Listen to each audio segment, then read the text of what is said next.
Hello, guys. Welcome once again to another episode of FootyWit podcast review game week 10. We've had a lovely No, footballing game week week with nine. all, yeah, Game week week nine. 9. Yeah. Yeah, Sorry, week 9. We've had a break, the FIFA break, and the hunger for football actually kicked in when Chelsea Newcastle kickstarted the launch hour match in the Okay. EPL. So we all had wonderful footballing experience. We loved the hunger for teams and the likes. But first, we'll be kickstarting with Chelsea. They went to Newcastle and nicked a win after 6 attempts. After 6 attempts at Newcastle, they've had 4 losses and 2 draws. Eventually, Lampard did it. What we've all longed to see. What's your take, bro, on this? What do you say about it? And Mendy again keeping a clean sheet. So there's so much to talk about. But with me today, I Yeah, have yeah. my brother and a co-host also with Ehis Anthony. Welcome, Ehis. Yeah. So as it is, it looks like we'll be talking more of what happened in the course of the week. Now, we did Newcastle versus Chelsea, Yeah, which I'm came back. out very good, Yeah. 2-0 in favor of Chelsea, with Okay. goals coming from Tammy Abraham and an own goal, with so much pressure put in by Ben Chilwell. We saw what happened in that game. What's your take on that match, bro? What's your take on that game? Yeah, hello football fans. My name is Ehis Anthony. Today seems a bit a bit weird because I'm under the weather, man. I'm so under the weather. For the past Sorry three about that. weeks, because of the coronavirus ish, they said there's a spike in infection rates. So I decided not to do any exercise. I'm an exercise junkie. So yesterday I decided to do cardio workout. There's a YouTube channel called Self. It's a YouTube channel called Self. You guys can try it out. They have a lot of good cardio exercise. So I tried it, and today my body is knackered like crazy.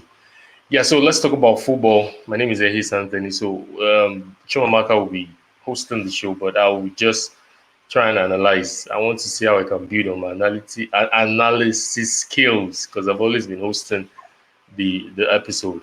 But I'm looking at Chelsea. Chelsea right now, it's a team that you love to watch. Ziyech, Timo Werner, Tammy Abraham, Kante. They are doing what they are meant to do, and it shows that when you buy the right set of players, when you buy the right set of players in positions that you want them, definitely they will give you the results. And I'm not surprised. Though beginning of the season, it was a bit. What's the word? Not they Shaky didn't for really them. gel. Yeah, it was a bit shaky, but along the line, it's been wonderful. Going 5 clean sheets in the EPL. Edward Mendy, I call him Mendy. I don't know why, but Mendy, and you can see that it's a good buy. Imagine if Kepa was in goal. Imagine the turmoil and the stress that will have to put Lampard to. But like I said, it is a team in London that I would love to watch. I love to watch their game. And I was impressed with what they did at St. James's Park because last season they struggled. I think they lost there last season. But for them Yes. to go there and nick a win was a wonderful game. All right, thank you very much for that. And yeah, the game had its own ups and downs. Yeah, there was a stage wherein Chelsea had to sit back to start absorbing more of the pressure from Newcastle. There was a time they even hit the crossbar.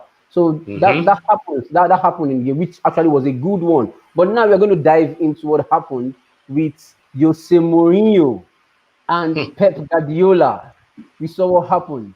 It has been two straight wins for Jose Mourinho against a Pep Guardiola who has always been a thorn in his footballing flesh. What will you say about that? That's Tottenham winning 2-0, 2 goals to nil to a Man City team that had more than 23 attempts on goal compared to an eight attempts on goal for Tottenham Hotspur. What's your take on that, man? Crazy, man. Mourinho, love him, loathe him. He just has his ways with winning games like this. Looking at the game, on our WhatsApp group where we do our prediction, I predicted a Man City win. I think most of us went for Man City win, except for Tunde that predicted Tottenham was going to I win. I I think I did a draw. I predicted a Yeah, you draw. did. You did a I draw, but predicted others predicted, including myself, I predicted a Man City win. But watching that game, man, you could see the tactical nous that yeah. Mourinho had to bring to the fore, and sorry, excuse me, and you could see, one thing about Guardiola, yes, you play expressive football, but once that particular plan is not working, why don't you switch to another plan? It was so obvious. The formation that day wasn't gelling. Tottenham were ready to sit and counter whatever Man City is bringing to the table. And you could see those goals, lovely goals. Thank God I picked Son in my FPL, and he gave me a lot of points. I even captained him. But you could see that yes, there was a strategy. But it's not Yeah. surprise because my Arsenal as well, Arteta was still coming to his case. You know, I had a masterclass um, tactics last season at the FA Cup or in the FA Cup semi-final, and we saw what he did. He won the same style of play, but I think it's high time for Guardiola to see how he can tweak his formation, have a plan B. And I'm surprised. I don't know why he rested Raheem Sterling, No, because when me, he came in, okay. nothing.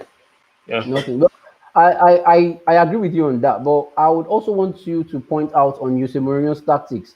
That's what he played against Manchester City yesterday was a typical Mourinho we have seen in his first time at Chelsea Football Club, where he Mm-hmm. sits back and soaks in pressure, then takes you on the counter. That is when he's losing on possession football all through yesterday, yeah, he lost out on possession on that from Guardiola, which is normal. Any team who's Mm-hmm. going to be playing against a Pep Guardiola side always loses out on possession. It's rare you see them lose out on possession. But he came with a plan. He knows he wouldn't be able to take off possessions from Guardiola. But what he planned worked for him, which was sit back, absorb pressure, take your ball on the counter. When you get the opportunity, make use of it. They had Yeah. about 8 goals on 8 goal attempts, and they Yeah. had 2 on target. Mm-hmm. Celso coming in to come and do his first touch of the game, and it became a goal. Man, And he that's a did. typical Yeah. Mourinho. So Yeah. I would give credit actually to Jose Mourinho on that. But I would also want you to address Pep Guardiola. I think he's losing it. Good luck to him. He signed a new contract to extend his contract with Manchester City for 2 additional years with a clause attached to it, which I wouldn't be Mm-hmm. going into details on that. But what will you say? Because I feel at this time last season he already had about 18 points, but as it Mm. stands, he's still battling with 12 points. Is he getting it right, or what do you think he has to do to bring about a change to that man? Yes, they are still a very good squad, but what something is missing. What is missing actually? What is the thing that is missing that needs to be put in place? Yeah, I think the fear factor is not there anymore. The Man City team, whenever they come play you, be it home or be it away, you could see that Yeah. fear factor in it. But at the moment, the fear factor is gone. I don't know. The players look tired. They look burnt out. They look burnt out.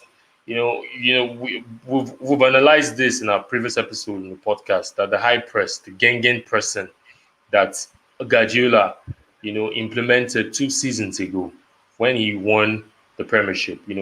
Coming behind Liverpool to take that number one spot from them and winning the league. Going into Yeah. 2019, 2020 season, the same thing. But we saw them; they lost out. They were burnt out totally, and also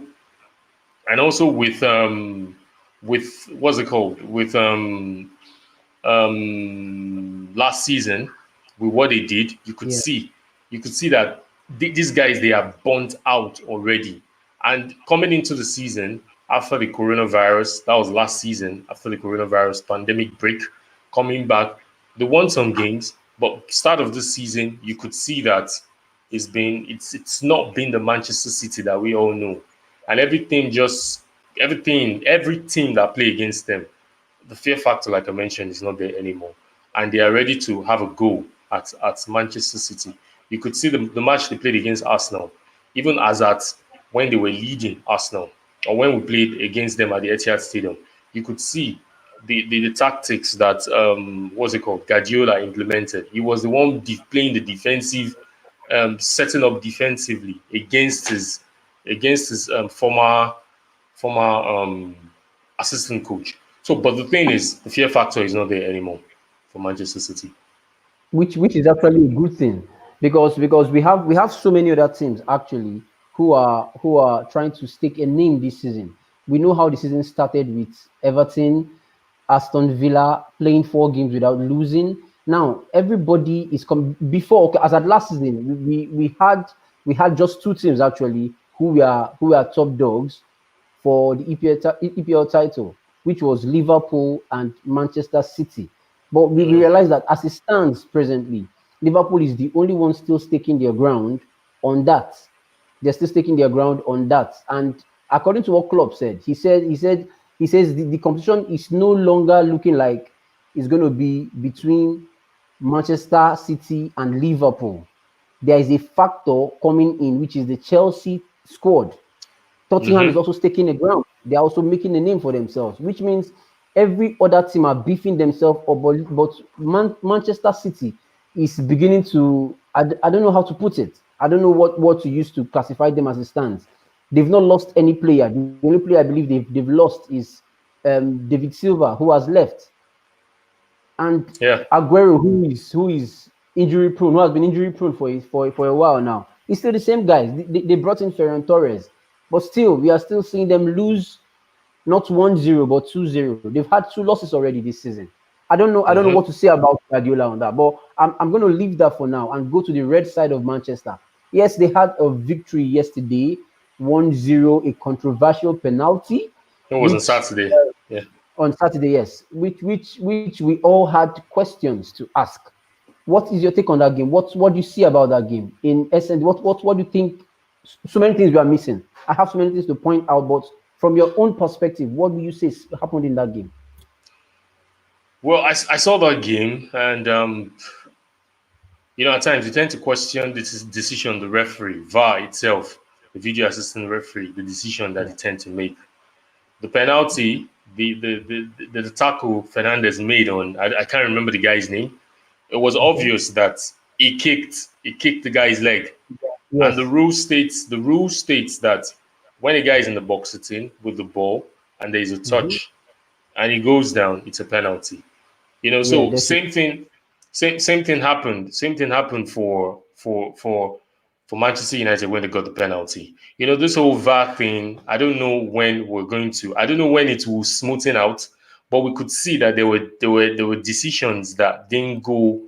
That decision didn't really go. This guys, what's their name, West Brom, but they played definitely. fantastic. They were fantastic. They played as if they were home.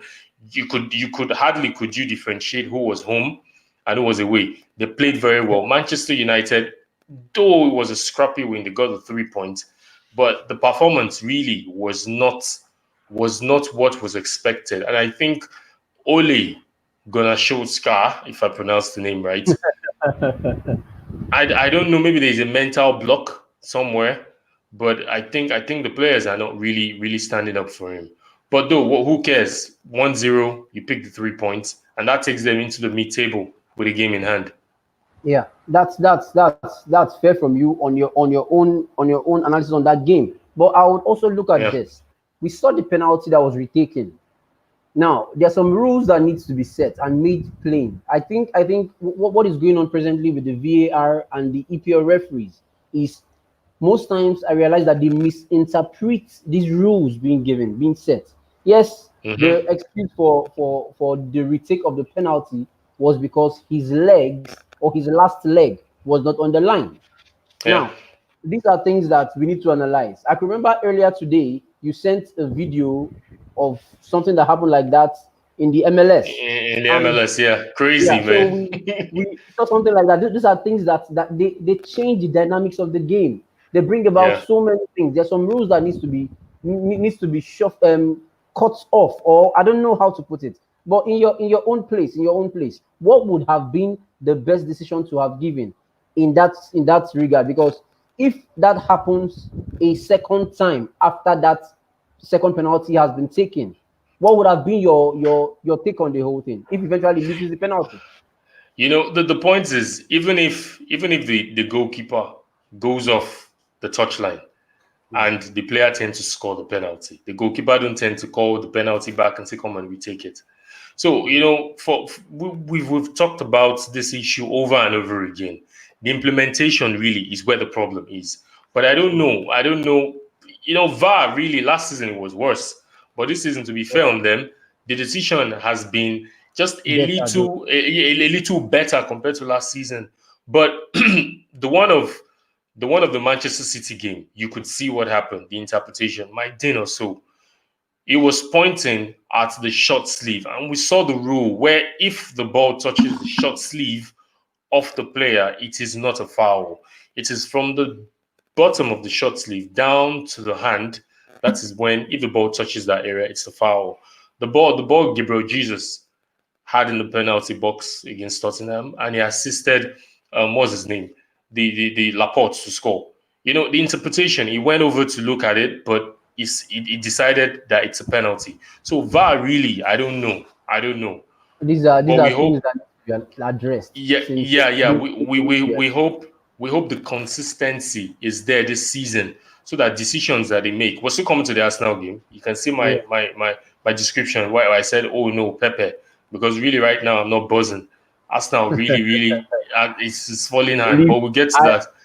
I think you have to leave that to me. But still on the No, no, VAR. sorry. Yeah, still on the Okay. VAR. There was an incident that happened in that match. Yeah. It didn't even go to the screen to check. There So was a that penalty. now There was a that's the handball. question I was about asking that because Yeah, now we have last season we all clamored for we to have a screen for the referees close to the pitch. Now yeah. eventually there's a screen that's close to the pitch. When there is Hmm. a call for a handball or any infringement whatsoever, it is ideal or is yes, it's ideal, is expected of the referee to go to view that himself. Now Yeah, these decisions are no longer for those who are in the room. yeah. Now he can take these things on his own, but he didn't take that. Hmm. He didn't do that. No, Now it didn't. this wouldn't continue. These are things that actually needs to also be addressed concerning the Hmm. VAR. Now, Yeah, yeah, true, true. we are happy that it is actually looking way better than it was last season, and A little better. A little better. hopefully a little better. Yeah, in your words, a little better. But hopefully, Yeah.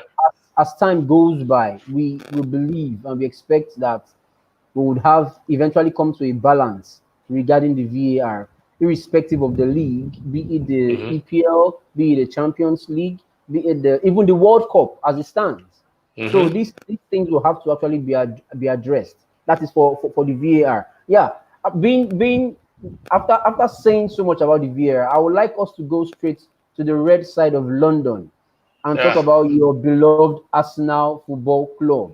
So many things went wrong in that game. So many things went wrong in that game. You as an Arsenal fan, I know you have so many things to talk about, and a means at which you can express your bitterness. Well, you have the floor now. You can rant and rake at anybody you have in mind. You can just rant at them and rake at them. They will all receive it. They will watch our video, so they no, know that no. yes, there's somebody like you here. Yeah, really, there is no ranting because even if I rant, it doesn't change the situation. You can see my description. I said, "Oh no, Pepe." You know, we even not. I'm not a professional footballer, but I played football amateurly, and you see these things when players try to get under your skin. It's so obvious. If you notice, before that incident happened, 2 minutes before, the guy Alioski, I don't know if I got his name right, has been shoving, pushing, hitting, trying to get under the skin of Pepe, and it's so sad that Pepe as a professional footballer fell into the bait, and it took the bait. And in football, there is no excuse. This same thing happened. I Yeah. believe this same thing happened not this season though. I Mm-hmm. believe when Chelsea still had Diego Costa, then they Mm-hmm. had a match against Arsenal where Costa all he had to do was just mount pressure on. I can't remember the player. Eventually, the guy got a red card for that. That was I Gabriel. believe, Gabriel. Gabriel, Yeah. Gabriel. So Yeah. I believe this kind of things as professionals, there's a way at which you can contain it. Mm-hmm. Yeah, we don't know the extent at which he would have frustrated Pepe yesterday. Yeah. We don't know the extent, but let's be frank with each other. Even before Pepe got that red card, even Yeah. before he got the red card, he Mm-hmm. only had created one chance. No, Arsenal were poor. Even as at 11-11, Arsenal were poor. Not until the red card came, not until they went a man down, and all of a sudden, they had to stand and play. They played well after the red card. But Yeah. that's where the issue is. Looking at Arsenal, I feel the buzz Arteta came in with is fizzling out. And it's Arteta's job to see how we can maintain that status quo, to see how we can maintain that intensity and take it a top notch, to another level. Because really, there are so many issues behind the scenes that we are not seeing. You could see that it seems the players are letting Arteta down. Because you look at it, is it the same players that went like how many games without unbeaten? Is it the same players that went throughout that FA Cup, beating Manchester City, beating Liverpool? No, sorry, beating Manchester City, beating Chelsea, beating Sheffield United at home, going to win the FA Cup. The question is there. Is it these same players? What has happened to these players? I think Willian, another issue. That's another issue. And I feel for Arteta, if you want to instill discipline, you just have to maintain it across board. You can't be disciplined. You cannot discipline one player and you don't met out the same discipline to another player. During the international break, Willian traveled to Dubai, which he wasn't supposed to do. But he came back, he started the game. And now you're saying for footballing reason, you froze Ozil out of the squad. Now, for footballing reason, there is no creativity. Why don't you, rescind your decision? Still on that footballing reason, why don't you call Ozil back into the squad? There is no form of creativity. Seriously, I'm ranting. I think I've I gotten to like bed. that. I like that. Yeah, I'm enjoying every bit of it. I'm yeah, enjoying every bit because of it. So there is no form of creativity in that team. Arsenal, they played 9 games, scored 9. No, scored 8, conceded 9. We played against Leeds United yesterday. They had 25 shots, 3 hits the crossbar, 4 was on target. Leno yesterday was the man of the match.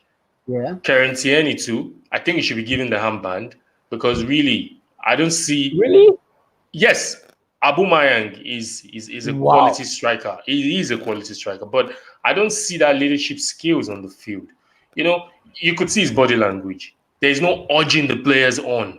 You could see Tierney yesterday after the match. Alioski, he went to confront him because he injured Saka yesterday. That Yeah. is who you should give the armband. People with passion, you could see, but you see them during the training ground. They're all smiling, they're all laughing, they're all having fun. And you come to the pitch, you don't replicate anything. Arsenal right now, seriously, I really don't know. Arteta needs to, if there's any drawing board, Arteta needs to go back to the drawing board and see how we can maintain Man. Arsenal, take Arsenal to the next level. They are 7 points behind Tottenham. Their Yeah. next fixture, Wolves at home and Tottenham away. Next Premiership fixtures. That's going to be tasking. If you lose those 2 matches, I'm sorry. This season is over. Wow. Wow. This season is over. That's what you say after 12 matches. Well, it's It's your take it's too. for me, I was saying I'll wait till game week 10 to be able to Yeah. see who will be the contenders. But game week 9 has shown the contenders. Liverpool, Chelsea, they stand out. Liverpool, Chelsea, they Football. will be, yes, they will contend for that trophy. It's football. Anything can change.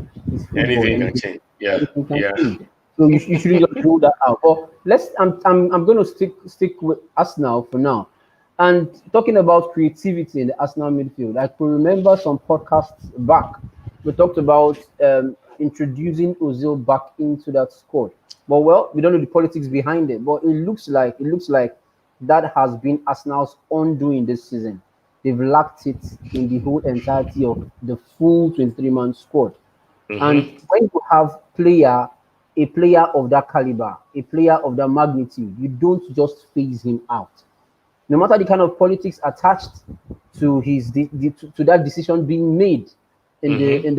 in the entire Arsenal squad, you shouldn't just make such decisions by freezing him totally out of the You know, squad. Because sorry to barge into you. The absurd part is you're freezing him out, and he's still training with the entire squad. This is a guy that have been in the team for the past 7 years. Would you? Is it not possible to say, or is it not safe to say that Ozil could be a ringleader behind behind the scene? Because he's fond. All the players are fond of him. So when things like this begin to creep in, definitely he trains with the squad. Some of the players might not be happy with the decision, but they don't have the right to question Arteta's decision. But they are not happy. Ateta played with Ozil, so I want Yeah. to believe that I want to believe that this decision was not made just by Ateta. I want to Mm-hmm. believe that the decision for freezing Ozil out of the entire squad was Yeah. not made by Ateta, because Ateta knows what he carries. He knows the pedigree that Ozil has. So, well, as it stands, we are seeing us now having a problem in that position where Ozil is a master at. Now, they would have to live through this until they've brokered a solution. Well, as it January. stands, we Yeah. can't, even in January, it's not certain with Yeah. with what is going on with the transfer market and the likes.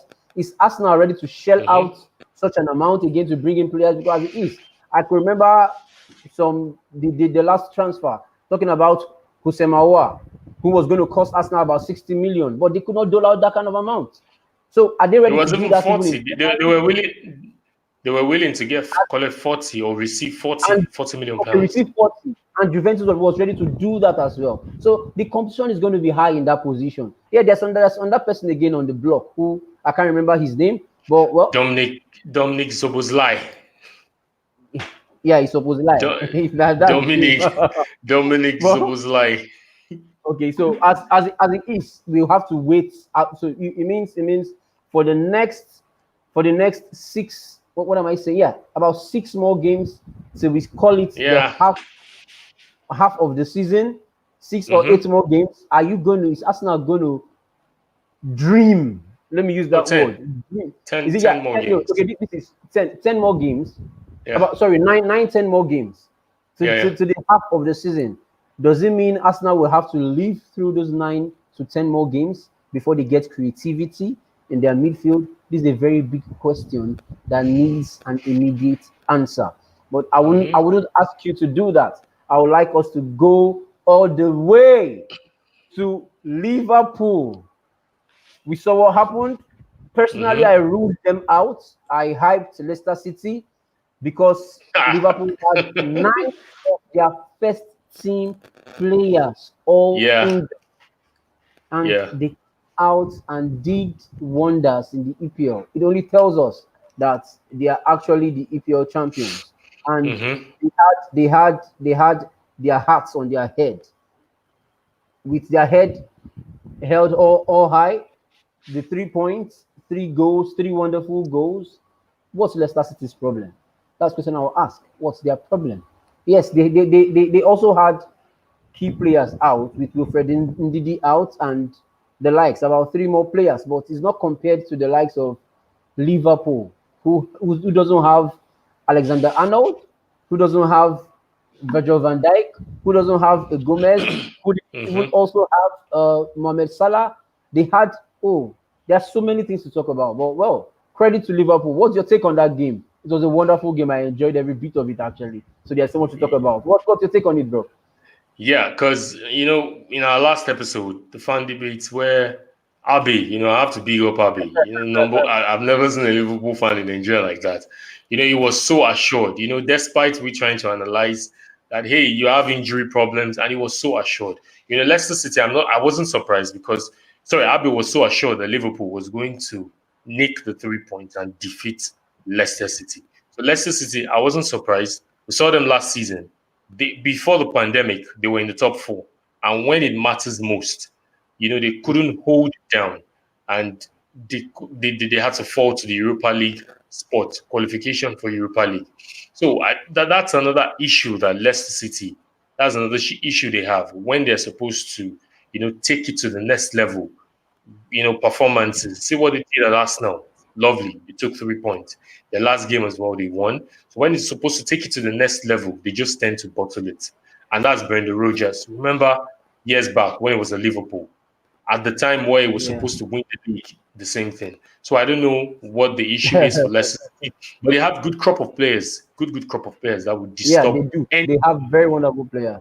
Any day, anytime. But them losing yesterday doesn't really take anything away from it. I think they're still they're still fourth position, 18 points out of 9 games, which is not that bad. And they are going to do well this season. They're going to do well this season. But when it comes to the big games, that's when they bottle it. Yeah. Now, I'll go back to that. Now, they seem to want to lose it when it really matters. If you take it back to last season, after the restart, we saw Leicester City sitting at the 3rd position. Yeah, if I'm right. They sat all through on the 3rd position. But as soon as the restart came about, they were dropped all the way from 3rd to 5th. Now, it only means that they need, I don't know if I'm using the right words, but it only means they need a different kind of motivation. They need a different kind of approach to big games, especially because I can remember their Premier League winning season, wherein they won the league. They massacred every big team that came their way. We know that it's not the same couple of players they have now. We know it's not the same couple of players they have now, but as it is, they seem to be losing points when it actually matters.